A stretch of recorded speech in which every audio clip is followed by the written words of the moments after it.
Boa tarde, Visão Plural, edição do dia 30 de outubro de 2015, às 16 horas e 2 minutos, horário de verão, de Brasília. Bem, hoje nós temos o prazer de receber uma ilustre figura que tem uma história veiculada à história da música brasileira. Antes dele, ninguém fazia o que ele fez. Depois dele, alguns esqueceram que ele foi o pioneiro. Quando o rádio brasileiro e o rádio paulista eram importantes, haviam dois programas de rádio que eram fundamentais. Um, do Walter Silva, o Picape do Pica-Pau na Bandeirantes, líder de audiência até hoje, que ele já faleceu. O outro era o programa Não Diga Não, com o Miguel Vaccaro Neto. Miguel Vaccaro Neto tinha como vertente o rock. Ele descobriu todos os grandes cantores e cantoras brasileiras. E tem uma vida dedicada nos bastidores a trazer ao público aquilo que é fundamental do ponto de vista artístico. Você vai conhecer e relembrar quando ele começar a falar um pouco do seu game show. Vaccaro, muito obrigado, tudo bem? Tudo bem, Patrício. Muito obrigado, antes de mais nada, pelo convite. Vaccaro, conta uma coisa. Quando é que surgiu a ideia do game show, quando ninguém fazia o Não Diga Não?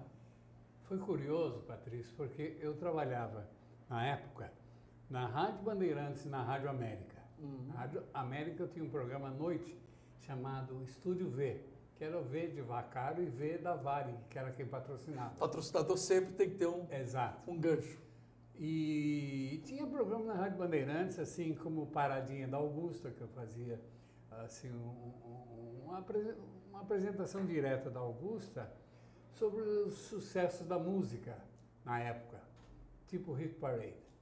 E eu estava uma noite antes de começar o programa na Rádio América, era às 11 da noite, era umas 10 horas, eu estava preparando a produção. Eu falei, eu preciso apresentar alguma coisa, algo diferente, fazer alguma coisa diferente além do que é feito hoje. E sei lá, foi um estalo iluminado por Deus, e que eu falei, as pessoas têm, o brasileiro tem o hábito de usar o não, mesmo quando não é negativo, já é vício. Vício de linguagem. De linguagem. Eu falei, então por que não um game Não Diga Não? E foi aí que surgiu o Não Diga Não, de maneira mais despretensiosa. Era uma loucura. O pessoal, você levava as pessoas à loucura porque elas não conseguiam deixar de dizer não. Exatamente. Foi... eu passei a fazer esse programa, eu fazia na Rádio América das 11 da meia-noite, e eu tinha também um outro programa, além do Paradinha da Augusta na Bandeirantes, da meia-noite às 2, chamado Disque Disco. Bom, era um programa de estúdio pequeno, e de repente começou a haver uma infinidade de pessoas à meia-noite que iam lá assistir pessoalmente o programa. E aí eu comecei a fazer o Não Diga Não com essas pessoas. Quantas rádios você trabalhou? Eu trabalhei na Bandeirantes, na Record, na Gazeta, nos bons tempos, lá atrás, na Rádio América, na Tupi. Chega, não? Não. Não, eu fui diretor da Rádio Capital, diretor artístico, e também fazia programas lá. E na Rádio Piratininga eu fui diretor também, mas isso no tempo em que a Rádio Piratininga era uma emissora de prestígio na época. Eu estou falando de muito tempo. Muito tempo. Long time. Bem, caiu os discos impossíveis. Como surgiu essa questão? Todas as minhas ideias surgem assim do nada, de repente. Está em casa, aparece a ideia. Exatamente. Então, o Discos Impossíveis surgiu quando alguma pessoa me ligava, porque eu sou muito ligado à área musical, a discos, me ligava perguntando sobre determinado disco. E eu dizia, olha, não sei, aí você tem que procurar, e dava uma informação assim um pouco vaga. Até que, de repente, eu falei, e por que não criar um produto, vamos chamar assim, Discos Impossíveis? E foi o que eu fiz. As pessoas ligavam para o meu escritório, pediam os discos, era a coisa mais absurda que você possa imaginar, que pediam, e eu mandava entregar em casa. Eu tinha uma equipe no escritório de atendentes para anotar os pedidos. Olha, teve discos, na época eram long plays, teve depois alguns CDs também, mas eram mais long plays, vinil. Teve discos que eu mandei buscar na Rússia, nos Estados Unidos, e entregava Isso porque você tinha uma relação, uma sintonia com o ouvinte fundamental. Ah, sim. Sem a tua sintonia, você não conseguia fazer nem o game show, nem atender aos pedidos dos fãs, vamos chamar assim. Exatamente. Agora, tem uma coisa interessante. Você foi o primeiro, como eu disse na abertura, que se preocupou em descobrir jovens valores e fundou a gravadora Youngers. Isso. Relembra a história desse disco especializado em juventude.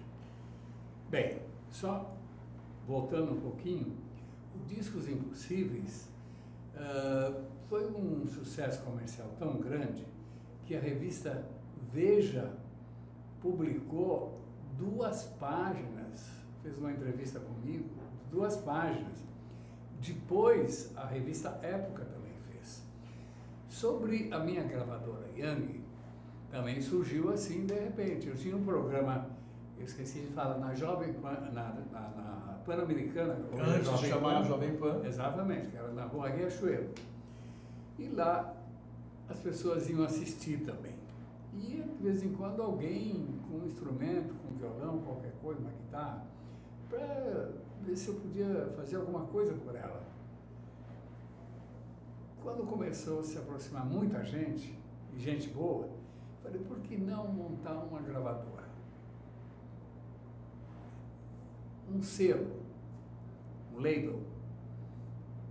Eu pensei e falei, Young, só para gente jovem. Young, o disco da juventude. Eu elaborei a capa, primeiro em 45 rotações, aliás, primeiro não, sempre foi só em 45 rotações, foi o primeiro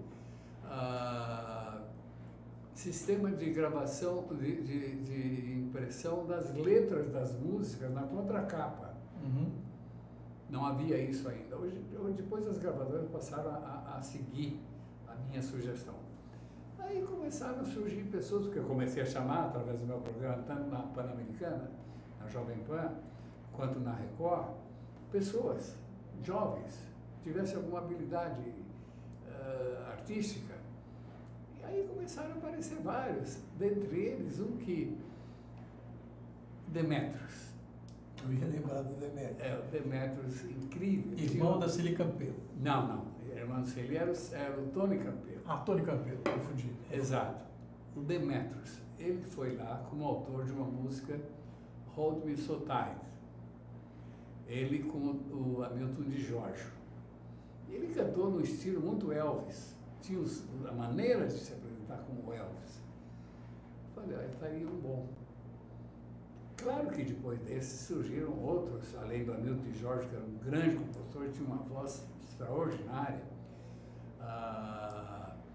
Também a Regiane, na época, ganhou todos os prêmios no Brasil, no exterior, com a revelação do ano.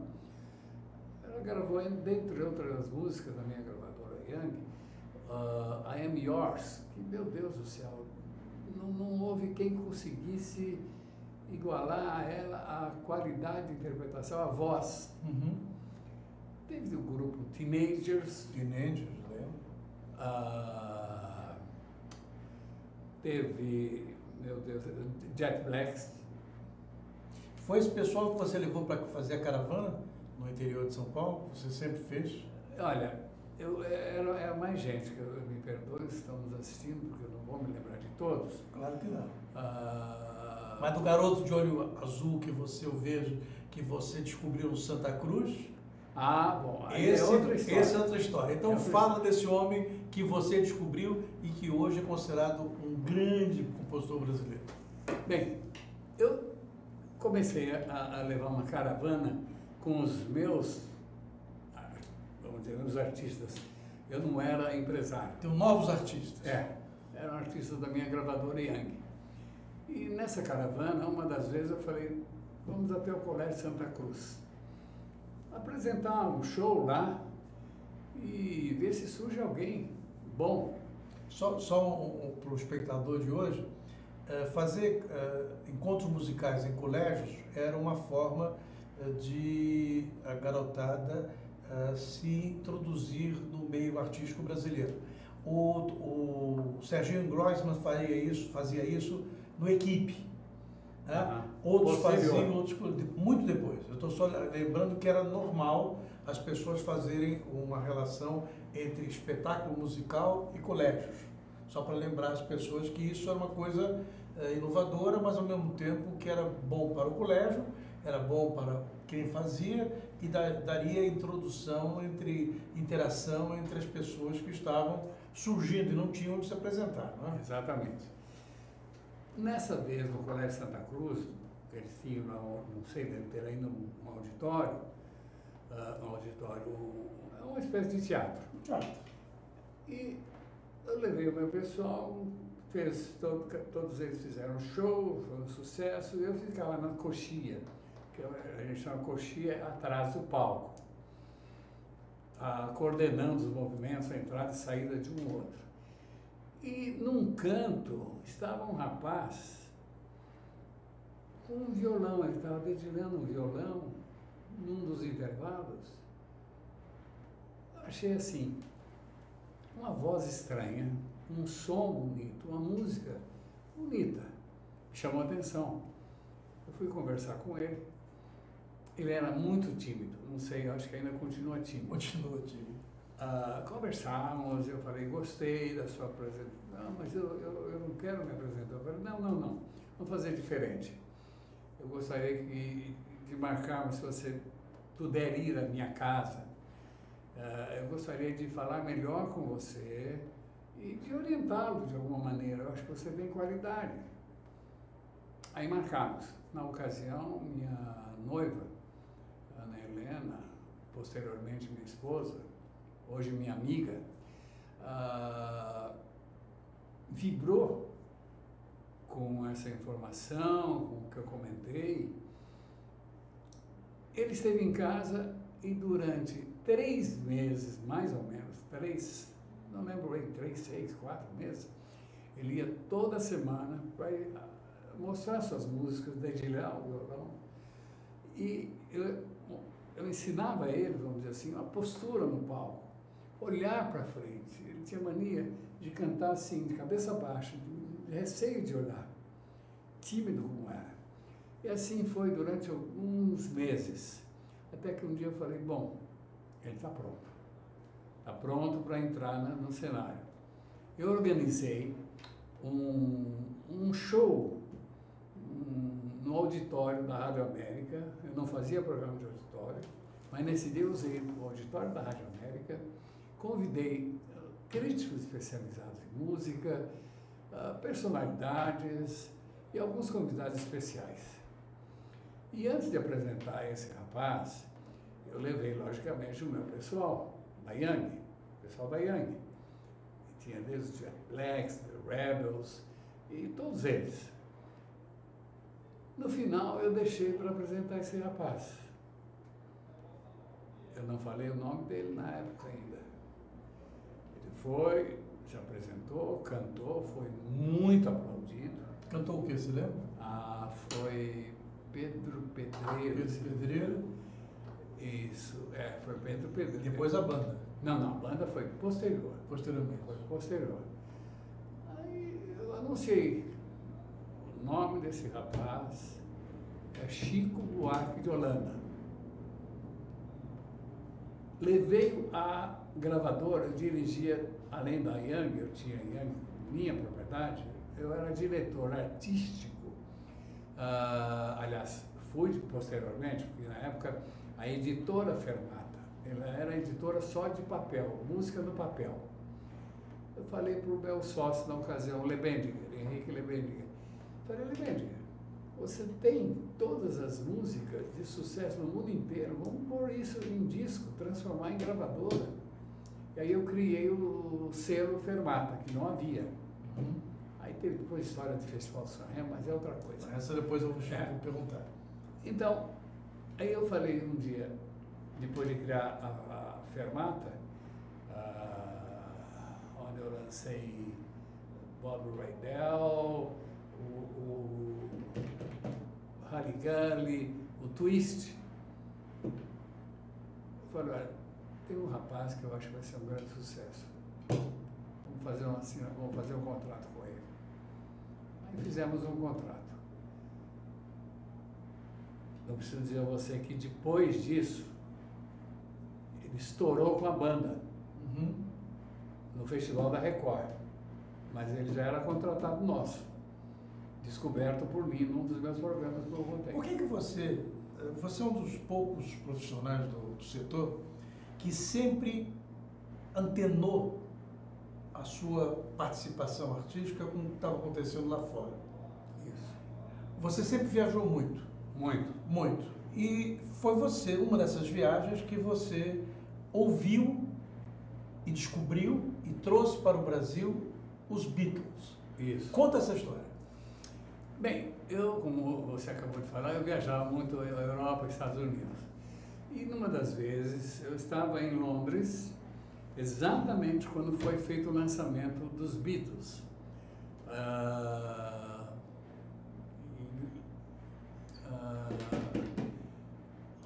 Meu Deus do céu. Não faz mal. O importante é que você conte a história, aquilo que ninguém sabe. Exato. Estava sendo feito o lançamento do Hold Me So Tight. Não. Esqueci, veja você, de repente... Estamos muito tempo no programa, vai lá. Então, eu trouxe os primeiros discos dos Beatles para o Brasil. Tinha o Ticket to Ride e o primeiro grande sucesso deles, que é Please, não era Please Me. Incrível como a memória falha às vezes. Você estava vendo, você descobriu que você estava vendo a mudança da Guarda da Rainha, e aí você soube que o grande sucesso tinha sido o lançamento dos 4 rapazes de Liverpool. Você sabe mais do que eu. Não, eu sei porque eu ouvi a sua entrevista. Agora vamos mostrar agora uma... Só desculpa interromper. Vai lá. Eu tinha o hábito de ir em Londres e todo domingo cedo assistir a Guarda da Rainha. A mudança. Da Guarda. Que é uma coisa tradicional para quem vai a Londres. Isso. E numa das vezes, tocou uma música que me arrepiou, até agora me arrepia. A banda da Rainha, antes da troca, tocou de repente o quê? A banda. Foi uma loucura. Chico Buarque. Do Chico Buarque, lógico.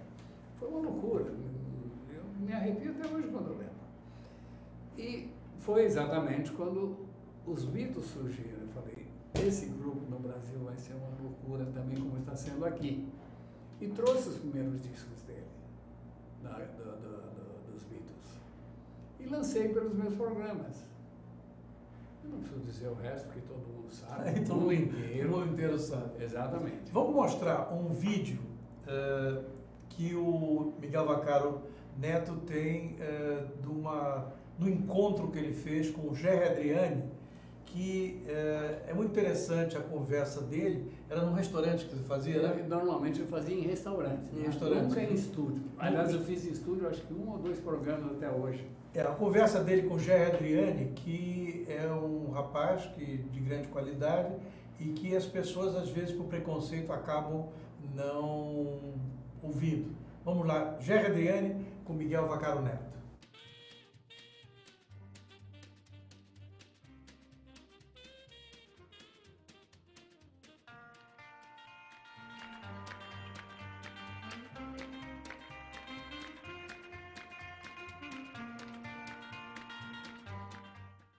Com vocês, programa Miguel Vaccaro Neto. E no programa de hoje, Miguel Vaccaro Neto entrevista Gerry Adriani. Vamos saber tudo sobre a sua vida e relembrar fatos que marcaram a sua carreira. Hoje é sábado, vou desestressar. Quero estar com você, relaxar. Vou convidar os amigos de fé pra balada nós vamos. Conheci um lugar genial, onde o DJ toca de tudo o que a gente pede. Rock, twist, jovem, rola, yeah, yeah, yeah. Baby, a noite inteira vamos curtir. Tira do armário a calça Saint-Tropez, a blusa agora rolê, sem essa de ser demodê. Vou te beijar ao som de Beatles, Mini Lopes, Rolling Stones, ouvir Chris Montes, o Cuba Libre ou Hi-Fi pra ajudar. Deixa fluir a energia, o clima então vai rolar. O importante é ser feliz, é o coração que diz: baby, hoje nós vamos sonhar. Agora! Quero dançar com você, tic-tic, yeah, yeah, yeah, até o amanhecer. Quero dançar com você, quando o New Fashion Way, até o amanhecer.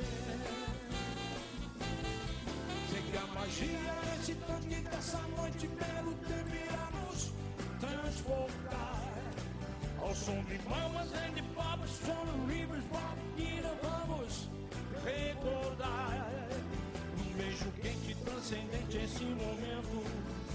Então vamos eternizar agora. Quero dançar com você, tic-tic, yeah, yeah, yeah, até o amanhecer. Dançar com você, oh, no New Fashion Way, até o amanhecer. Vamos lá!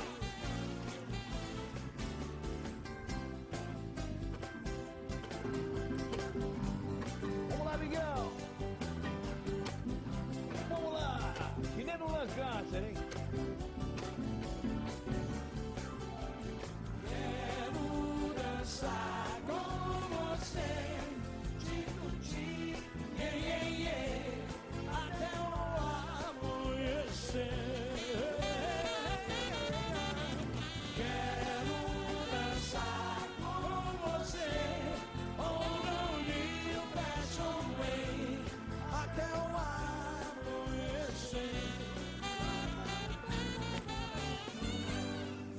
Poxa, que saudade. Muito bem, Jerry. Miguel, Parabéns. que gostei. bom estar com você, rapaz, mais uma vez, nesse programa já tão querido de todas as pessoas. Você reprisou uma nossa entrevista, matéria, não é isso? foi, que foi muito comentado comigo. As pessoas vinham me falar: poxa, olha, eu vi você no programa do Vaccaro e tudo mais. Estava dizendo, você é uma grande opção de audiência, né? Hoje em dia, com a história de ficar zapeando na televisão, as pessoas veem mesmo, e as pessoas que curtem, que te conhecem há tanto tempo e que têm esse carinho por você. Deixa eu ver um pedacinho de rock, mas aquele bem pesado. Se você quiser ficar em pé, pode ficar, fica à vontade. Depois você vai jantar gostosamente. O rock que fez a minha cabeça foi quando eu comecei realmente a curtir a história do rock and roll. One, two, party, had a guy on the jail. The preacher built a chair and they began to wail. Billy jumping and the band began to swing. You should have known that jailbird sing, let's walk. And be quiet, let's walk. Enquanto vocês assistiam o Jerry Adriani no programa com o Miguel Vaccaro Neto, o Vaccaro comentava aqui dos bastidores o seguinte: Jerry Adriani não envelhece. E é verdade. Verdade. É verdade, ele está mantendo, ele até hoje é o mesmo que era quando jovem. Olha, como nós falamos no primeiro bloco da descoberta do Chico Buarque de Holanda, falamos do game show Não Diga Não, falamos do Discos Impossíveis, falamos da gravadora Younger e falamos também dos Beatles, quando o Vaccaro trouxe para o Brasil esses 4 ingleses que no Brasil eram desconhecidos. Como tem muita história, eu vou fazer um pequeno intervalo e no segundo bloco vocês vão descobrir outras peripécias das aventuras artísticas de Miguel Vaccaro Neto. Voltamos já com Visão Plural.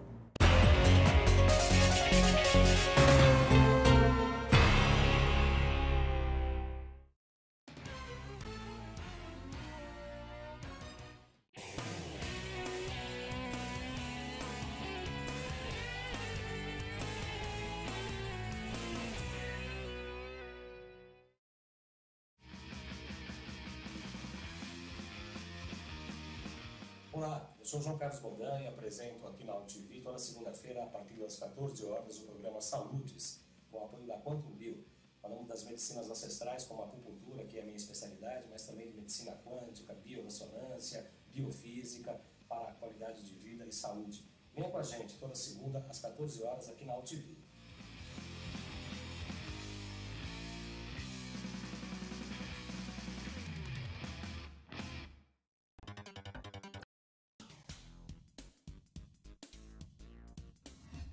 Eu sou Cláudio Longo. Eu, Paulo D'Angelo. E eu sou Tarso Gouveia. Nós apresentamos todas as terças-feiras, às 9 da noite, aqui na altv.com.br, o Família Palestra TV, um programa esportivo onde você sabe de tudo sobre o Palmeiras, aqui na TV da internet.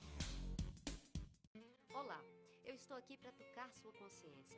Nossa saúde ganhou o movimento Mama Amiga pela Vida, uma ação social e voluntária que trabalha pela prevenção do câncer de mama.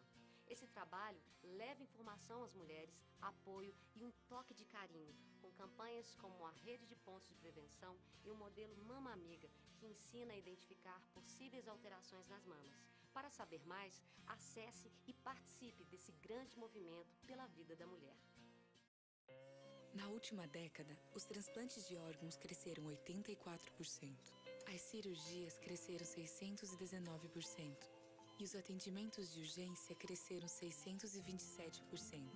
As doações de sangue precisam acompanhar esse crescimento para atender a milhares de pessoas que dependem da sua solidariedade. Esse gesto está em suas mãos. Seja para quem for, seja um doador. Procure um Hemocentro mais próximo.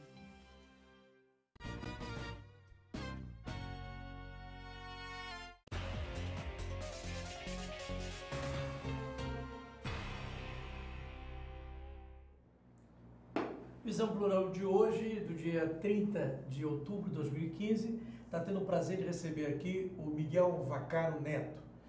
Para quem não está ligando o nome à pessoa, Miguel Vaccaro Neto só fez coisas pequenas. Exemplo, descobriu Chico Buarque de Holanda. Criou um game show, Não Diga Não, que ninguém conseguiu derrubar. Até hoje. Até Muito hoje. poucas pessoas. Pouquíssimo. Tá aí. O que mais? Ele vai contar outras peripécias. Trouxe para o Brasil os Beatles e outras I Want to Hold Your Hand, desculpe, lembrei agora, a música, a primeira gravação que eu trouxe dos Beatles, I Want to Hold Your Hand. Então está registrado. Bem, agora eu queria que você lembrasse uma coisa muito interessante. O Festival de San Remo era um festival importantíssimo, mundialmente falando, especialmente na Itália. E você acabou levando um brasileiro lá para esse festival. Conta como é que foi, você levou 3 nomes. Isso. Ele sabe mais da minha vida. Não, é que eu andei ouvindo a vida dele. Conta. Bem, eu ia ao Festival de San Remo, porque eu, não só por ser neto de italiano, mas sempre gostava. Na época, a música italiana explodia no mundo inteiro. E eu, numa das vezes que fui, me tornei muito amigo do presidente do festival, do criador do festival, Gianni Ravera. E uma das últimas vezes que eu estive lá, ele me chamou e falou: Vaccaro, você que tem entrosamento com os artistas do Brasil, eu gostaria de trazer um brasileiro aqui para o festival.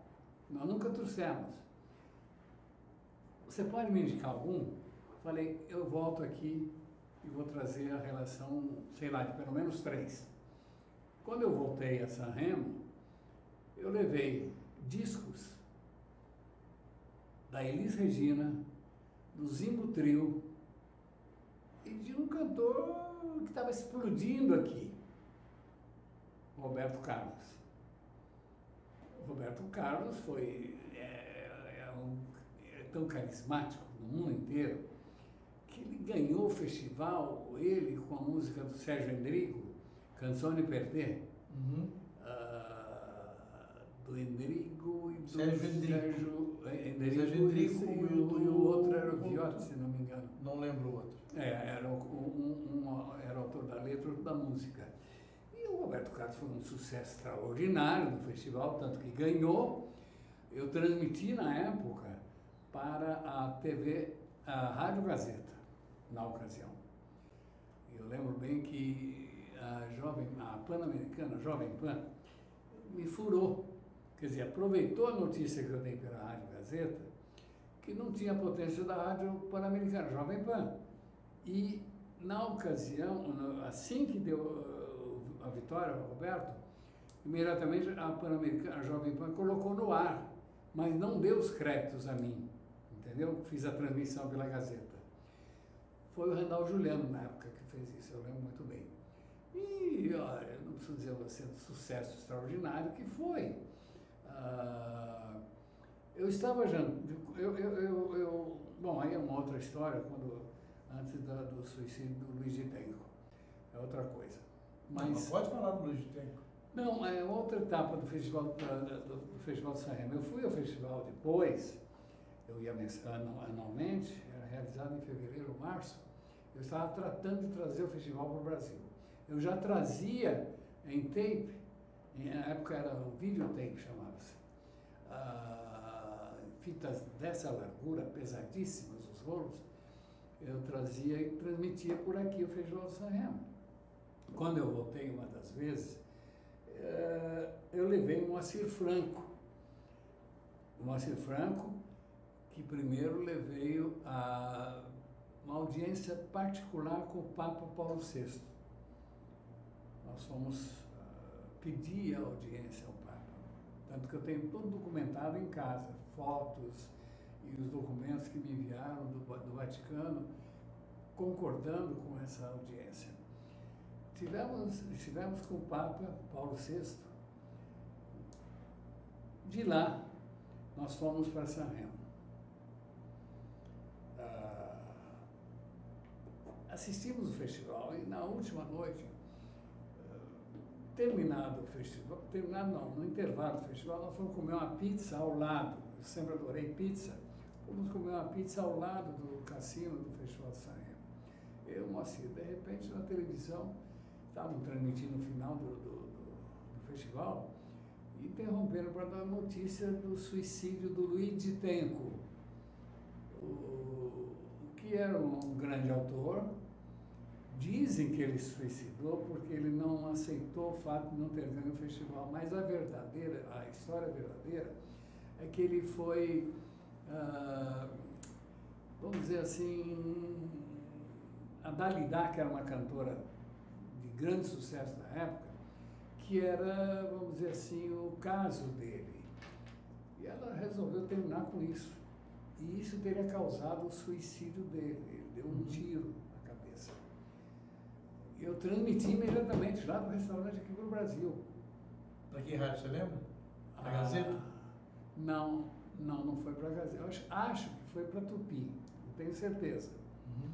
Mas teve outro lance depois que foi na Itália também, mas sobre o Aldo Moro, que era o primeiro-ministro italiano. Você estava lá quando mataram o Aldo Moro?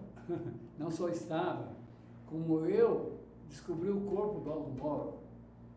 Estava numa caminhonete, numa viela lá em Roma, e eu não sei porquê, dessas coisas que só Deus é que ilumina a gente.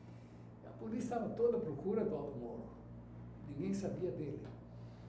E eu vi uma caminhonete ali parada, coberta com uma lona, e eu fui esmiuçar ali e vi um corpo. Curiosidade de jornalista. Exatamente.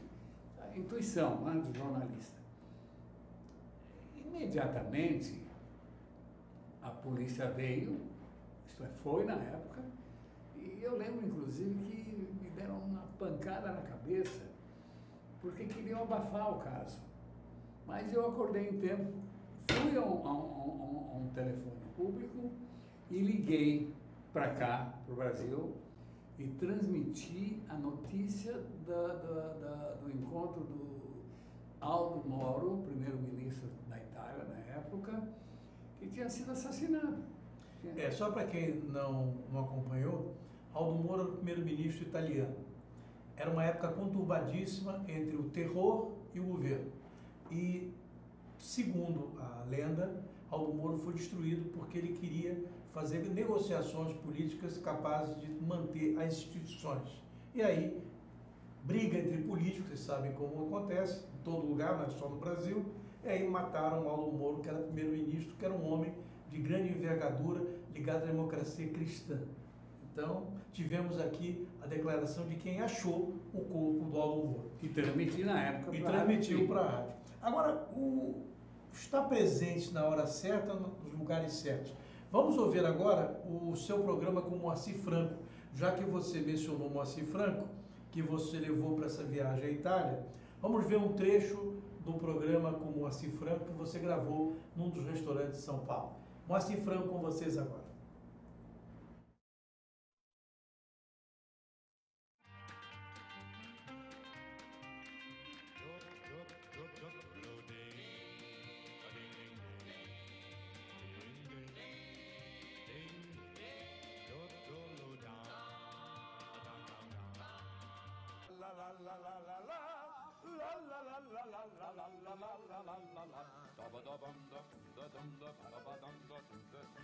Stasera Nanni nemmeno saliette che saia tu agora agosto curigrato chi disperde farme non può. Questo è il programma Miguel Vaccaro Neto. Signore e signori, buonanotte. É uma noite italiana. Há tempos que eu queria reunir 3 grandes nomes da música italiana no Brasil. Dick Danello, você é de que região da Itália? Sou de Cosenza, é uma província de Cosenza, uma cidade maravilhosa. Vamos começar. Eu nasci numa cidadezinha linda, mais linda que a tua. Meu pai é calabrês, né? Também de Cosenza. Bravo. E minha mãe é espanhola. Então eu sou o único, a única pessoa dos dois que sou o mediador da briga dessas duas meninas aqui.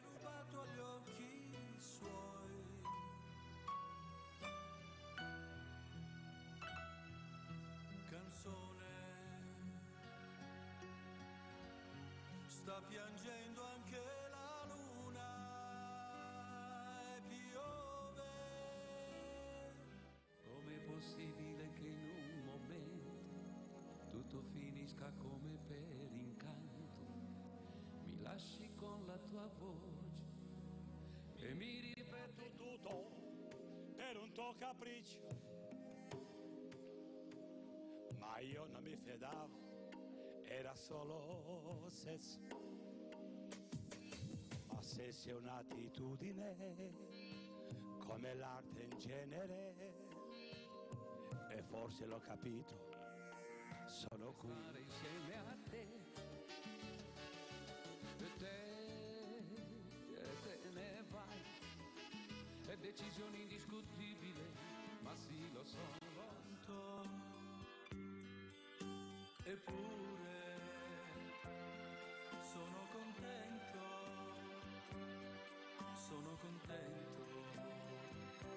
Amore me tenevi incantenato, ma detto basta e messo liberata. Nós não mostramos o Moacir Franco, nós mostramos uma reunião de música italiana com grandes astros do setor de música italiana. Bem, agora vamos falar de uma história que aconteceu com você no México. Você chegou ao México, teve que se esconder um pouquinho, porque teve alguns problemas lá, mas encontrou um brasileiro que pouca gente tem o privilégio de ter umas relações mais íntimas. Conta isso pra gente. Bem, eu fui convidado para ser o presidente de honra do Festival do México, da Canção Latina no México, para ser presidente da comissão julgadora. Eu levei para o México a cantora Cláudia, o Marcos Roberto e eram basicamente os dois. No festival não era como, não sei hoje, mas eu acho que não é assim ainda, não se dava um número, por exemplo, fulano de tal, classificado, eu dou 8 para ele. Havia uma espécie de raquete, uma bandeira, uma plaqueta, onde cada jurado levantava e ali tinha um número para dizer se estava classificado ou não. Na época, entre todos os cantores, havia um cantor mexicano, José José, que era o ídolo deles. Eu não sabia que ele era o ídolo. Eu sei que eu não achei que ele cantasse mal, mas a música era ruim. Lá se julgava a música, não o cantor. Consequentemente, eu levantei a plaqueta e desclassifiquei. Aí foi um tumulto, a emissora mexicana que transmitia parou a transmissão. Por quê? Começaram a tirar bolas de papel em mim, a me, sabe assim, vaiar. Chegaram, eu tinha ganho o diploma da Federação dos Jornalistas do México, foram lá tirar de mim o diploma dos jornalistas mexicanos, porque acharam absurdo eu desclassificar o maior ídolo deles.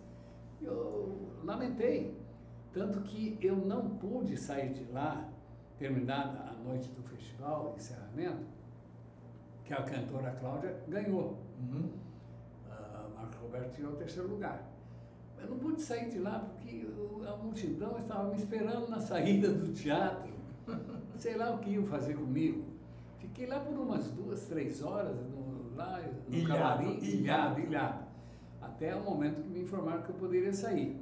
Mas, nesse meio tempo, anteriormente a isso, quem estava lá assistindo ao festival? Era um cara que eu tinha lançado aqui. Eu lancei também num dos meus programas. João Gilberto. Nossa, nos reencontramos lá, foi uma festa, ele era sempre muito carinhoso, a maneira de falar. E olha, foi uma festa, ele falou, vamos todos para minha casa. Isso já era mais de 1 da manhã. Tudo bem, eu, o Marcos, a Cláudia, fomos para a casa dele.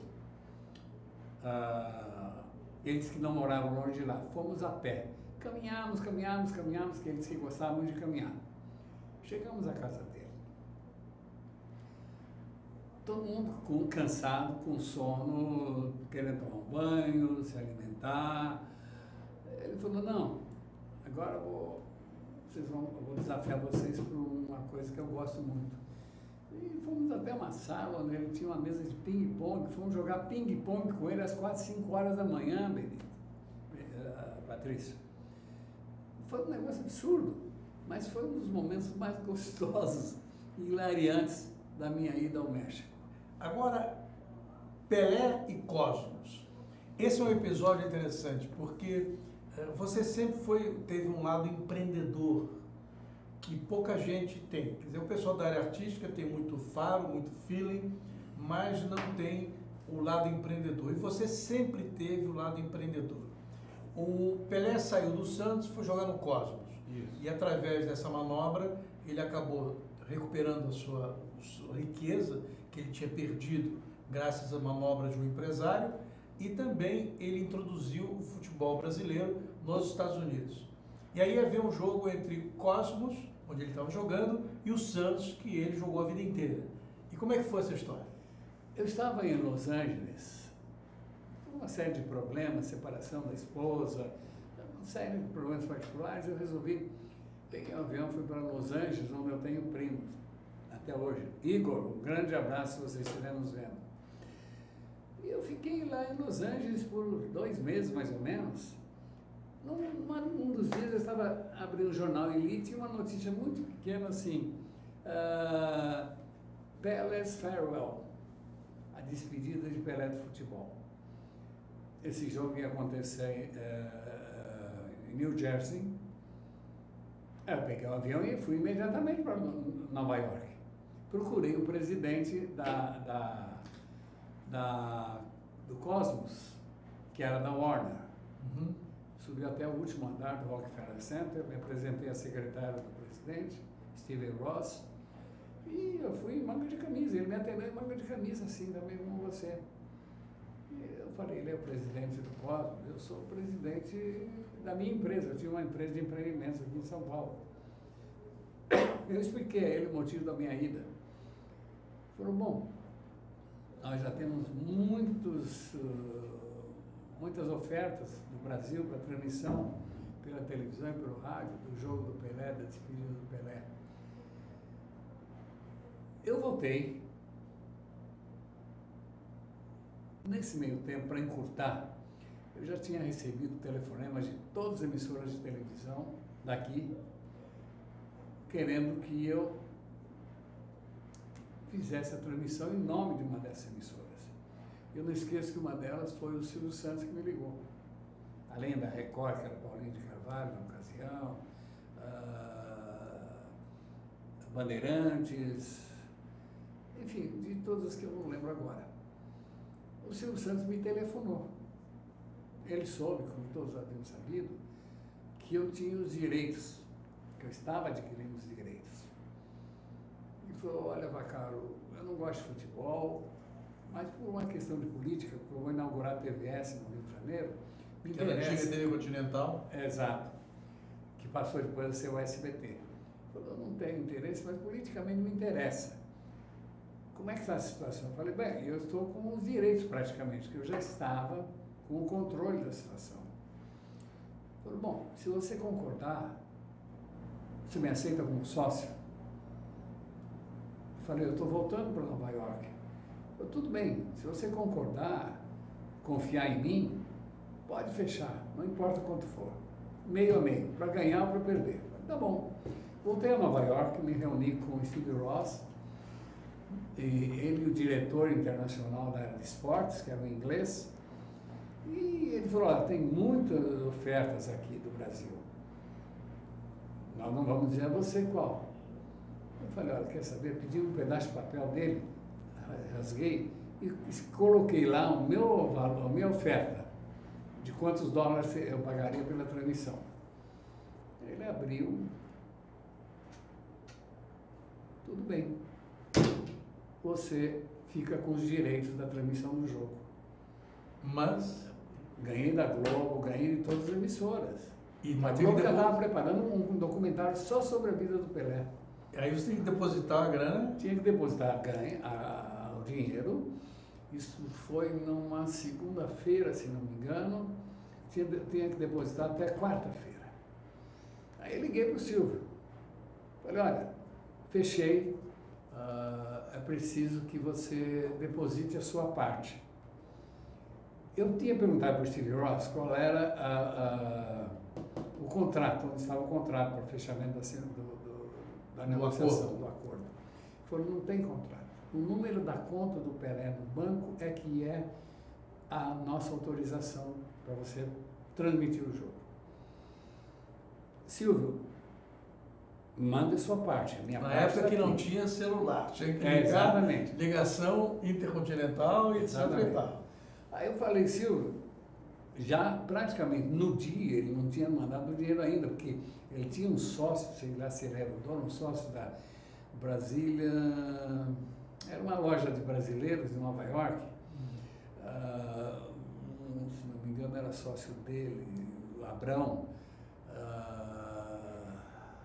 era Brasília qualquer coisa. E era por intermédio do Abrão que devia chegar o dinheiro. Ele falou, não, eu vou ligar para o Abrão agora. Eu sei que ficou nesse impasse, faltava meia hora para ou sim ou não. Eu muito nervoso lá, estava comigo junto com o meu valet, o Rick Medeiros, que depois passou a ser diretor superintendente do SBT, na ocasião, e ele carregava as minhas malas, sabe? E eu falei, Ross, ele falou, Vaccaro, você tem 10 minutos. Silvio, aí veio o tesoureiro dele e falou, chegou. O dinheiro chegou. Chegou o dinheiro dele. Aí eu respirei aliviado, a minha parte eu já tinha deixado lá, e eu transmiti o jogo para o Brasil. Da TV Tupi, na Rede Tupi e no Rio para a TVS. E quem era o locutor que você escolheu? Bom, eu falei, bom, como eu vou transmitir o jogo, eu vou levar quem? Preciso levar um locutor, eu não sou locutor. Eu posso fazer a parte de comentários do jogo. Eu convidei o Walter Abrão na ocasião, que para mim era o melhor na ocasião. E ele viajou para lá, estivemos em New Jersey, ele transmitiu o jogo. Atrás de mim, antes de começar o jogo, tinha um batalhão de técnicos da da Warner, esperando o meu comando, para pôr no ar áudio, vídeo. E eu nunca fiz isso antes, mas por intuição eu fui falando até que deu certo. Fizemos a transmissão que foi o maior sucesso. Segundo as informações que eu recebia na hora, porque eu fazia contatos direto com a TV Tupi, era clima de Copa do Mundo. Foi um sucesso extraordinário no Brasil. Foi uma coisa impressionante. E, bem, foi um dos meus momentos de maior glória. Tanto que o Pelé, depois, eu tinha até perguntado ao Pelé se ele não queria ser meu sócio na transmissão, antes de fazer com o Silvio Santos. Mas o Pelé, todo mundo conhece, ele sempre foi muito seguro. Tanto quando eu voltei lá com o negócio fechado, eu falei, caramba, eu perdi um grande negócio, quando você falei, Pelé, abra mais a mão. Eu andava muito com ele, o Carlos Alberto Torres, enfim, fiz a transmissão fiz os comentários, eu descia lá da torre no intervalo para fazer os comentários do jogo, tudo está registrado em fotos, em vídeo, em tudo. Eu sei que foi um grande negócio. O Silvio Santos foi meu sócio, só que ele me pagou uma parte em carros da Vimave na ocasião, que eu não sabia o que fazer, acabei tendo que vender para você, para outro, eram 6 ou 7 carros, 0. E uma parte também que ficou me devendo com os direitos da transmissão do vídeo, que nunca foi acertado. Isso acontece no nosso setor. Vaccaro, estamos chegando no fim do programa e eu queria, alguém deve estar interessado em palestras suas, entrar em contato com você, etc e tal. Quem quiser fazê-lo, por onde pode entrar em contato com você? Bem, tem meu e-mail. Repete. Eu vou soletrar agora. V de Vitória, A, C de casa, A, R de rato, O, neto com 2 T's de Tereza, @uol.com.br ou no meu celular. Qual o número? 11?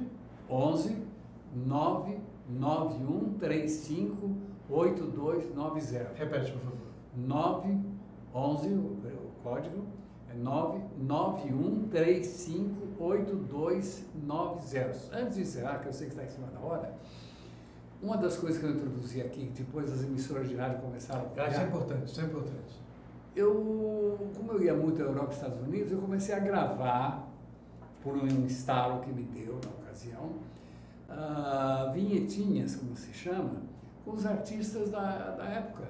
John Foster, que foi um grande sucesso com Amor Escusa-me, Gigliola Cinquetti, com todos os artistas Sérgio Endrico, com todos os artistas presentes no Festival do San Remo, e depois em Nova York também. Então as pessoas, os artistas gravavam assim, cantavam um pedacinho de uma música só para identificá-los e diziam, aqui fala Sérgio Endrico, vocês estão escutando um programa de Miguel Vaccaro Neto. Com o Pelé eu fiz a mesma coisa no avião. Fiz com o Roberto Carlos, fiz com o Zagallo. É uma coisa que você introduziu e que hoje a FM faz através das grandes gravadoras. Exatamente. Na época não, fui eu quem criou, vamos dizer assim, isso. Tem muita coisa. Mas quem cria sempre fica apenas com a fama. Você sabe disso, né? Exatamente.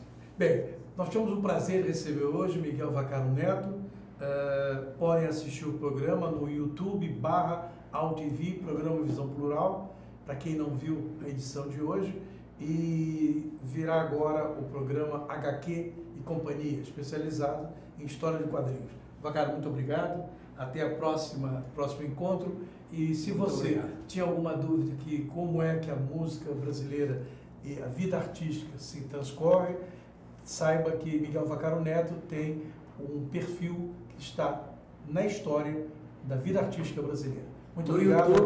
No YouTube também. E no Facebook. No YouTube você está? No YouTube, sim. Eu estou no YouTube. Então no YouTube é só botar Miguel Vaccaro Neto com 2 Cs. Corretamente, Neto com 2 Cs. Neto com 2 Cs. E vai encontrar uma parte da história da minha vida. Então, e também no Google. Também no Google. Então, Miguel Vaccaro Neto à tua disposição nessas mídias sociais que você pode acessar a qualquer momento. Visão Plural volta na próxima sexta-feira às 16 horas. Muito obrigado, até lá.